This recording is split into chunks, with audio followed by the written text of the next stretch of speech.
Bonjour les amis, j'espère que vous allez bien. Alors avant de commencer la vidéo, on va faire le petit disclaimer. Je vous rappelle que je ne suis pas conseiller en investissement, je vous présente juste mes investissements sur différentes plateformes et l'évolution de ces investissements au fil du temps. C'est à vous après de faire vos propres recherches pour voir s'il est judicieux ou non d'investir sur ces plateformes. Aujourd'hui, je vais vous présenter une nouvelle pépite et je pense que personnellement, après le XRP, pour moi, ça serait la meilleure découverte. En tout cas, c'est ce que je pense parce que ça fait très longtemps que je cherche justement une crypto-monnaie qui résout ce problème que je parle depuis pas mal de temps dans les vidéos. Avant de commencer, juste bien comprendre que sur cette crypto, on est mais super en avance, ce qui veut dire que si vous fixez en fait par rapport au prix, c'est même pas la peine, arrêtez la vidéo tout de suite parce que en fait c'est un petit peu comme le XRP, c'est-à-dire que pour l'instant ils construisent dans le XRP, vous savez qu'on construit des rails de paiement et qu'il y a toute une toile d'araignée qui se met, toute une structure qui se met en place. Et bien là, c'est la même chose avec ce token, et sauf que ça sera encore plus long que le XRP. Donc c'est pas un investissement sur le court terme, mais c'est vraiment un investissement sur le long terme. Et pour moi, c'est l'investissement, on va dire, de tous les tokens, c'est celui qui est sur le plus long terme, je dirais à peu près 2030, un petit peu comme je vous ai déjà présenté SpaceChain. Vous savez que SpaceChain permet en fait avec des satellites, vous aurez que ça soit vos wallets ou la banque, toutes les données, tout sera sécurisé, les datas sur des satellites. Ça, c'est des projets pour 2030. Eh bien, c'est comme SpaceChain, c'est exactement la même chose. Ça, c'est sur le long terme. Et donc, je pense personnellement que c'est aux environs de 2030. Mais comme on est super en avance, je pense que c'est intéressant de se positionner dessus. Alors vous allez me dire avant le bull run, après le bull run. Personnellement, je pense après le bull run, quand ça se sera effondré après le bull run et que vous avez le bear market, je pense que c'est le moment de rentrer sur ces cryptos ou de pouvoir rentrer maintenant aussi, car le prix est assez intéressant, mais en sachant que c'est pas du tout sûr que au bull run ce truc là explose du tout. Par contre, je pense que dans le prochain bull run, pas celui qui arrive, mais celui d'après, je pense que ce truc-là va vraiment exploser. Et donc, eh bien, je pense qu'on est vraiment en avance. D'ailleurs, personne, j'ai pas vu grand monde, presque personne parler de cette crypto. Donc, je vais vous la présenter, mais avant, je vais vous présenter un petit peu le contexte, tout simplement. Donc on va rechercher l'article qui voilà. Donc ça c'est le journal du CNRS, je pense que vous connaissez le Centre national de recherche scientifique français, et moi j'en ai souvent parlé dans mes vidéos qu'il y a vraiment une menace quantique et que on dit que quand il y aura les ordinateurs quantiques, ils peuvent effectivement casser tout simplement les codes, les algorithmes, les comprendre et à ce moment-là pouvoir déchiffrer la cryptographie, que ce soit même le BTC, hein, c'est pas toutes les cryptos, même Ripple, parce que le système SHA de 256, il est pareil, il peut être pété, c'est le même système que le BTC. Voilà. Donc, par rapport à ça, il faut se mettre en avance et trouver des solutions. Et on va lire ce que dit tout simplement le chercheur au CNRS, qui est le cryptologue Benjamin Walensky, nous explique comment renforcer les méthodes cryptographiques afin de les rendre résistantes face à l'avènement éventuel de l'ordinateur quantique. Alors déjà, moi, ça c'est mon opinion. Pour l'instant, ils disent que l'ordinateur quantique, c'est pour l'instant un projet, que c'est pas encore établi. Moi, je vous dis mon avis. Déjà, les ordinateurs. Déjà, s'ils en parlent, c'est que c'est déjà acté et c'est qu'ils ont déjà la technologie, bien sûr. Ceux qui ont la technologie, ça serait, à mon avis, tout ce qui est militaire et aussi peut-être la Space Force des US. Voilà, on continue. Et on va regarder juste pour des ordinateurs classiques, d'accord, mais que serait-il avec un ordinateur quantique? La donne serait bien différente. En supposant qu'un individu ait accès à un ordinateur quantique suffisamment stable, il pourrait alors résoudre le problème du logarithme discret de façon efficace et donc casser de nombreux protocoles de cryptographie. Néanmoins, cela ne veut pas dire qu'un ordinateur quantique consiste juste en une telle sorte de super ordinateur classique, beaucoup plus puissant simplement. Il fonctionne différemment. À la place de bits classiques, il s'appuie sur des bits quantiques ou permettent d'encoder en superposition de nombreux états différents. Cette propriété offre un avantage aux ordinateurs quantiques pour résoudre certains problèmes. Un avantage parfois considérable, mais encore une fois seulement pour certains problèmes. Faut-il donc s'inquiéter pour la sécurité de nos communications? Et là, s'inquiéter aujourd'hui, non, car l'ordinateur quantique relève pour l'heure de la théorie. Personnellement, j'y crois pas. Les prototypes existants ne sont pas capables de casser les méthodes actuelles de crypto. Mais qu'arriverait-il si on parvient à créer un ordinateur quantique suffisamment gros et stable?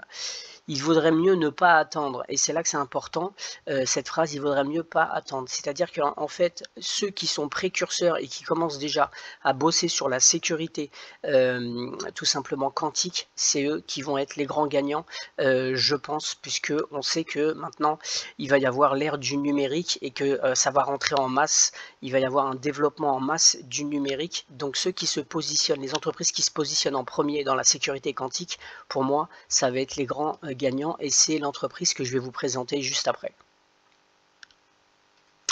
On va juste lire ça parce que c'est assez, pour la culture générale, c'est assez intéressant. Ça a déjà eu lieu par le passé dans le cadre du projet Verona. Les services de renseignement américains avaient intercepté des communications soviétiques chiffrées émises pendant la Seconde Guerre mondiale. Le code ayant été craqué en 1946, ils sont ensuite parvenus à déchiffrer progressivement les messages, découvrant comment notamment l'étendue de l'espionnage atomique au profit de l'URSS durant le projet Manhattan. Donc en fait, si on attend que l'ordinateur quantique se positionne et s'améliore, eh bien, eux, ils peuvent déjà enregistrer en fait les choses cryptées et à ce moment-là bosser dessus pour pouvoir eh bien, les casser les codes. Et à ce moment-là, ça serait trop tard pour essayer de contrer. Donc là, ce qu'ils veulent essayer de faire, en fait, c'est d'améliorer les algorithmes et pour tout simplement les empêcher d'arriver à casser. Mais si on ne protège pas avant, c'est cuit. S'ils comprennent le système en fait de cryptage, c'est déjà cuit. Juste, on va lire cette phrase, elle est importante. On peut imaginer que des agences de renseignement prennent bien soin d'enregistrer les échanges chiffrés actuels, c'est-à-dire les algorithmes actuels. Ils sont peut-être incapables de les lire aujourd'hui, mais cela deviendrait une mine d'informations le jour où ils auraient accès à un ordinateur quantique. Donc à ce moment-là, après, ils pourraient tout lire. Et on va lire un dernier article avant que je vous présente l'entreprise. C'est justement de Ripple. Ripple plaide pour une cryptographie résistante au Quanta. Donc Quanta, c'est le système quantique suite à un avertissement d'experts. Ripple sensibilise à la nécessité d'une cryptographie résistante au Quanta pour sécuriser les systèmes blockchain contre les menaces futures potentielles de l'informatique quantique. Le professeur, donc il y a une université en Italie qui est financée par Ripple, le professeur Massimiliano Sala, qui a discuté l'avenir de la technologie blockchain, du cryptage et de l'informatique quantique avec l'équipe Ripple dans le cadre de leur série de conférences universitaires en cours. Selon Sala, les méthodes de cryptage actuelles utilisées par les réseaux blockchain actuels pourraient être facilement piratées par les ordinateurs quantiques dans un proche avenir, mettant ainsi en danger des blockchains entières. les ordinateurs quantum pourraient facilement résoudre les problèmes qui sont fondamentaux pour les signatures numériques, sapant ainsi potentiellement les mécanismes qui protègent les actifs des utilisateurs sur les plateformes blockchain. Déjà qu'on voit que il y a des blockchains qui arrivent à se faire hacker facilement. Imaginez, ils ont pas sans les ordinateurs quantiques. Donc imaginez quand il y aura les ordinateurs quantiques. Donc c'est assez intéressant de voir que même Ripple alors j'ai fouillé pour voir s'il y avait déjà des choses qui mettaient en place. Il y a quelques petites choses, mais je vais vous donner ma théorie et en vous parlant justement maintenant.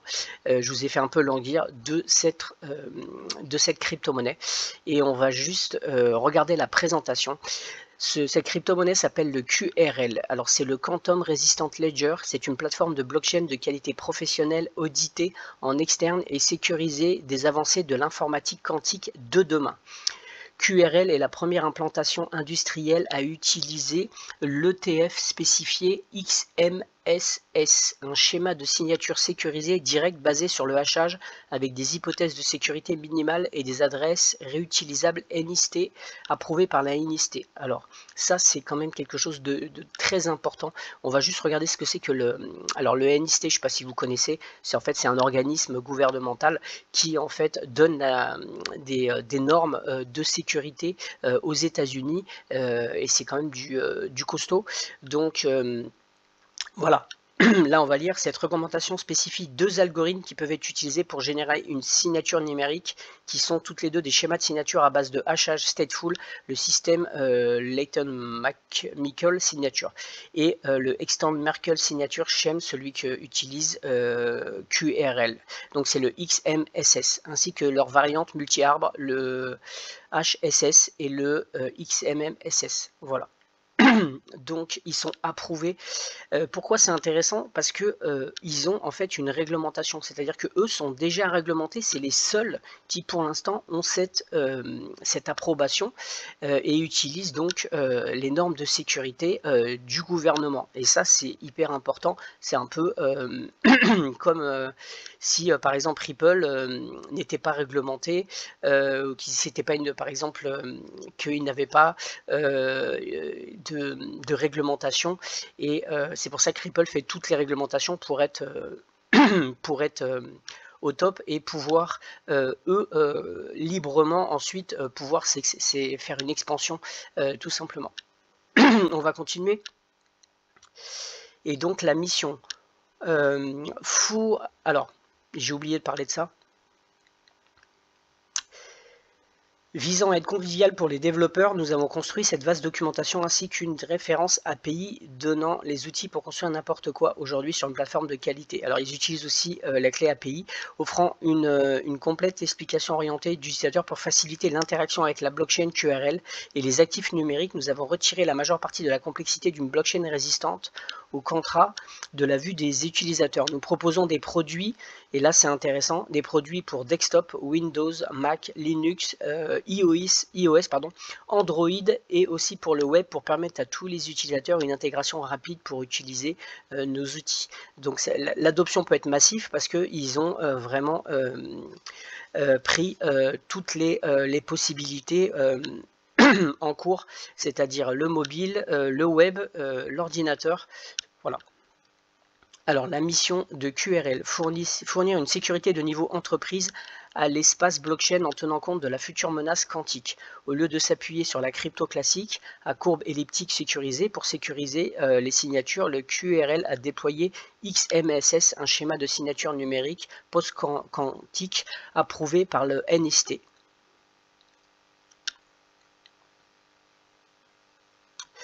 Voilà, donc après, il parle encore de quelque chose, mais je ne vais pas non plus aller trop loin. Mais ça, c'était la présentation. Maintenant, on va aller sur le site et on va donc regarder un petit peu le site de QRL. Donc déjà, ça a été créé en 2017 et cette société, ça fait 7 ans, pardon. Ouais, ça va faire 7 ans maintenant qu'elle bosse en fait sur justement la sécurité quantique, et on voit donc, excusez-moi pour la voix, ça fait pas mal de temps que je suis enroué, et on a une puissante plateforme. Donc ça c'est tout simplement la norme approuvée par la NIST, donc XMSS. Et là, on va voir un petit peu donc la première implantation industrielle. Il faut savoir que c'est les seuls qui pour l'instant sont approuvés et qui utilisent ce système de hachage. Pour les développeurs, il y a une interopérabilité avec une clé API pour pouvoir se connecter. On va voir ça ensuite après. Voilà, donc vous pouvez télécharger, il y a les wallets qu'on peut télécharger, comme je vous expliquais tout à l'heure, partout, c'est-à-dire sur le web, sur le iOS, etc. Mais il faut savoir que pour l'instant, ils utilisent uniquement les tokens, c'est uniquement des tokens qui sont Quantum uniquement. Voilà, on va juste maintenant aller regarder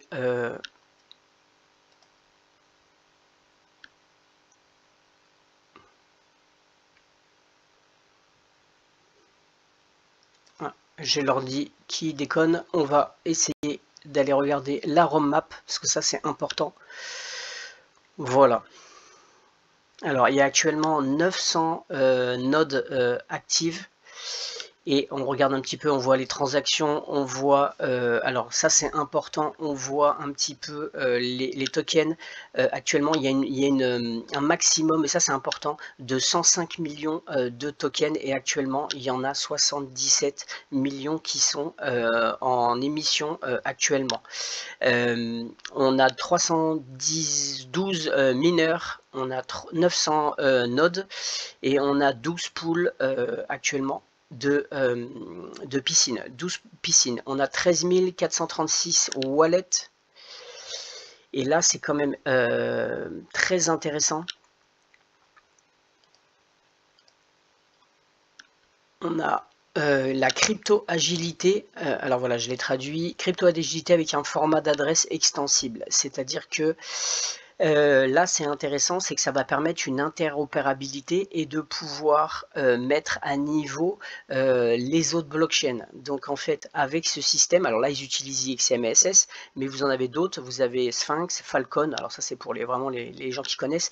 Et via une mise à jour du format adresse, prendre en charge différentes fonctions de hachage cryptographique. Donc on voit le système 128, le check 256, le SHA 256, par exemple SHA 256, vous avez XRP, vous avez le BTC par exemple qui peuvent être pris en charge. Et moi je soupçonne qu'ils utiliseront ce système pour faire une interopérabilité.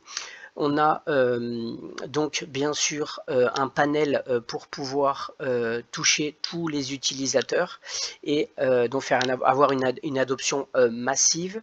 On a ensuite un système de messagerie qui est en fait sécurisé quantique de bout en bout pour distribuer toutes les données en utilisant Dilithium et Kyber qui seront étendues à une date future dans le réseau mondial décentralisé aux côtés de la blockchain QRL. Donc ici on a les API et là ça c'est ce qui va arriver, c'est-à-dire que ils vont faire un proof of stake. Donc QRL actuellement un development proof of stake sécurisé post-quantique et il y a un projet qui s'appelle le Zone qui présente une partie du cadre qui peut être utilisé pour notre prochain système de proof of stake. Donc ça c'est assez intéressant et moi, ce qui vraiment m'intéresse aussi, c'est il va y avoir Enclave est une initiative éducative et un écosystème qui sécurise les systèmes post-quantique sur chaîne sans confiance.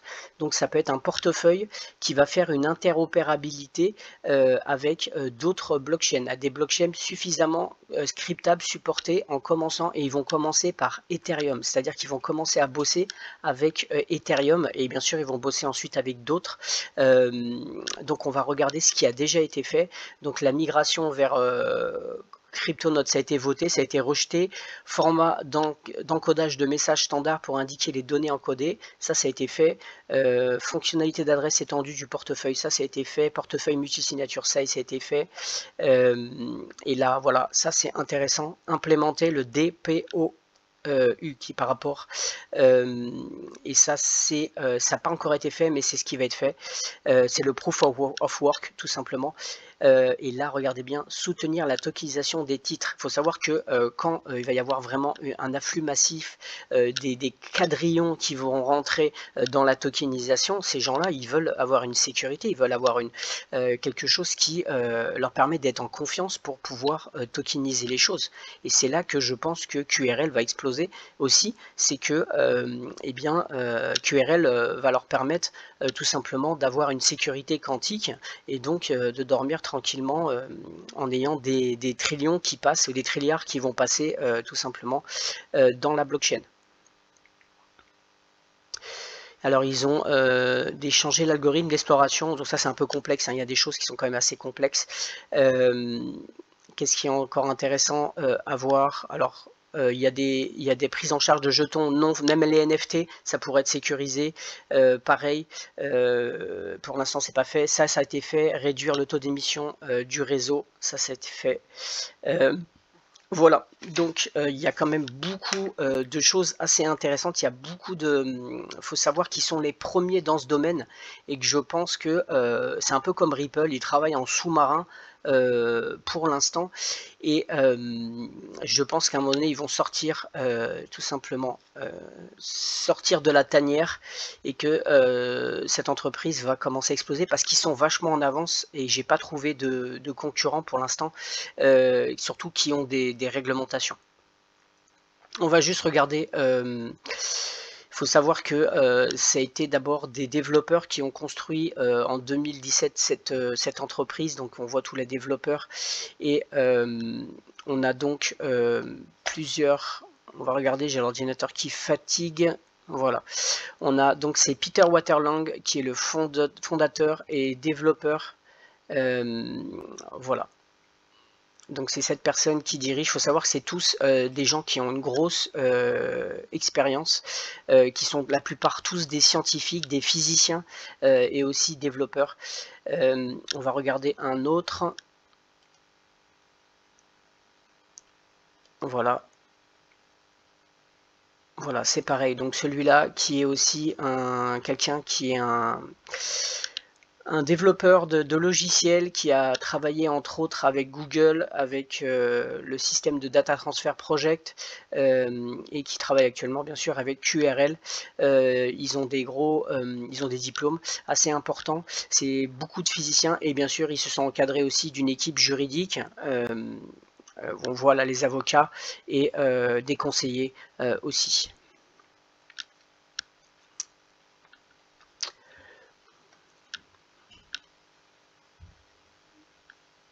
Voilà, on va juste terminer pour que vous compreniez un petit peu le quantique. On va juste regarder, ça dure 3-4 minutes. Quantum computers, how do you explain what they are? And I'll give my the best description that I've come up with so far, and you guys probably even have better descriptions. If someone's asking me for the first time, I'll explain that transistors and vacuum tubes, the integrated circuitry that we have today is very deterministic. Input in, program, same output. Input in, program, same output. Whereas quantum computers tend to be more probabilistic and less deterministic, that they're based on the analog wave functions inherent in quantum mechanics. In other words, just really strange, weird quantum stuff. And you might not always get the same answer, but that's my very condensed explanation. You guys probably have some insight to help me do my job even better on explaining how quantum computers work, and I would love to hear it. Anastasia, why don't we start with you? Yeah, definitely. I mean, we've gone through.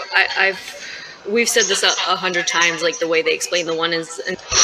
Alors, juste vous remettre dans le contexte, vous avez le CEO, vous avez aussi les développeurs, vous avez des scientifiques, là les quatre sont en train de parler,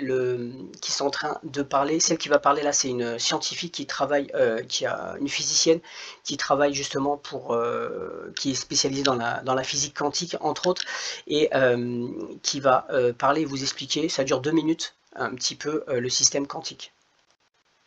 And zeros, but I recently in April was at RPI for a talk, and we really talked about CS education, what computer science students should know about quantum as they start getting into the field. And one of the things I really thought about there was, I don't really care that they know all the math behind it yet. What I really want them to know is what problems that quantum can solve. And this generally goes back to my philosophy. I've been working a little bit recently in things like thermodynamic computing, so I've been kind of diving into the next gen computing paradigm, and I really think we're going back to kind of the ASICs era, right? So I kind of say at the beginning, like, quantum computers are going to solve different problems than classical computers can, right? And I really want to make that clear at the very beginning, where I say quantum computers are like more similar to GPUs, that GPUs accelerate graphics and are working for certain problems, but they work in conjunction with CPUs. Quantum computers will do the same thing for a subset of problems. And the reason they can do this is because of these quantum principles of superposition and entanglement, which I'm sure we're going to get into and explain a little more there. But the idea is, and then go into the ones and zeros, right? So the digital, the binary 0 and 1 is really a voltage, right? And so with quantum, we can do superposition where you're in a probability. And then when you measure it, it collapses. And this allows us to do really interesting things where also these quantum bits, also their states depend on each other. So you can't describe one quantum particle, if it's entangled, without the state of another. And that creates interesting things. So if you are familiar with things like machine learning and gradient descent and things like that, you can start building that map of, okay, which problems quantum computers can solve in this arena. Voilà, je sais que c'est un petit peu complexe, mais en tout cas, il vous explique un petit peu ce que c'est que le quantique. Et c'est vrai qu'en à l'expliquer un petit peu, on comprend un peu mieux en disant que c'est un peu comme si, comme le CPU, c'est-à-dire que ça permet d'améliorer tout simplement les performances, mais avec un système différent de superposition. Voilà. J'ai presque fini. Juste vous dire aussi que ils sont audités plusieurs fois par an, cette compagnie, et par deux grosses compagnies qui sont dans le top 3 des audits, c'est-à-dire Red4Sec. On voit cette compagnie qui audite beaucoup de compagnies. On va regarder en bas, vous voyez, elle a vraiment, c'est une des plus grosses compagnies d'audit de cybersécurité, et je pense que on va essayer de voir. Normalement il devrait y avoir QRL. Voilà, c'est ici, on voit là QRL. Ils sont audités. Voilà. Après ils ont énormément de clients. Voilà. Donc ça permet aussi d'avoir pas mal de confiance. Je termine juste, on va regarder au niveau du prix. Il est actuellement à 17 centimes. Et alors là, effectivement, quand vous voyez ça, vous dites, oulala. En 2017, il valait son maximum, je crois que ça a été, on va regarder la TH.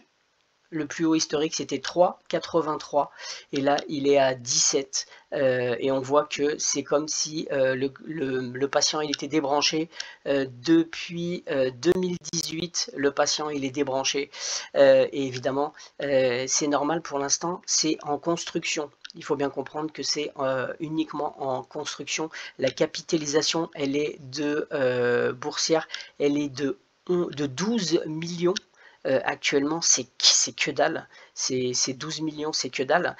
Et bien sûr, si vous tablez sur des gains proches, non. Par contre, quand ce truc va se mettre en place, pour l'instant, c'est juste en construction, ce truc va exploser, et c'est pour ça que ça peut être intéressant de l'acheter actuellement à 17 centimes ou d'attendre peut-être le bear market du prochain bull run pour l'acheter. Voilà.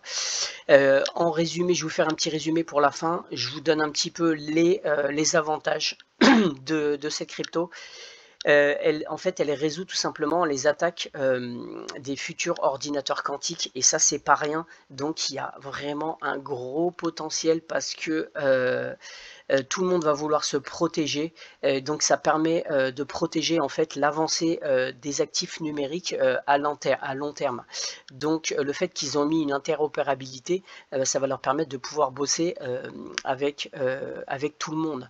Et je pense que c'est un gros potentiel parce qu'ils sont vachement en avance. Ils ont des audits plusieurs fois, donc ça permet aussi plusieurs fois par an, ça permet d'être en confiance.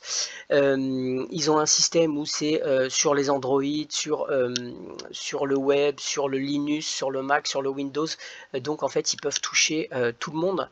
Et aussi une chose que je vous ai pas dit, c'est qu'au niveau des blockchains, ils ont donc une blockchain publique, mais pour les entreprises, ils ont une blockchain privée qui coûte plus cher, mais il y a les entreprises qui peuvent avoir une blockchain privée, voilà, pour elles. On va juste regarder une dernière chose.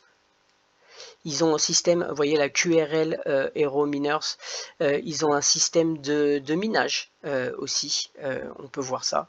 Il y a d'autres qui rentrent, des pools, d'autres tokens qui rentrent, voilà. Voilà, et bien écoutez, j'ai fini. Moi, ce que je peux vous dire, c'est que pour l'instant, l'adoption, elle est vraiment minime parce que pour l'instant, ils sont en construction, on va dire ça comme ça. Donc on est vachement early.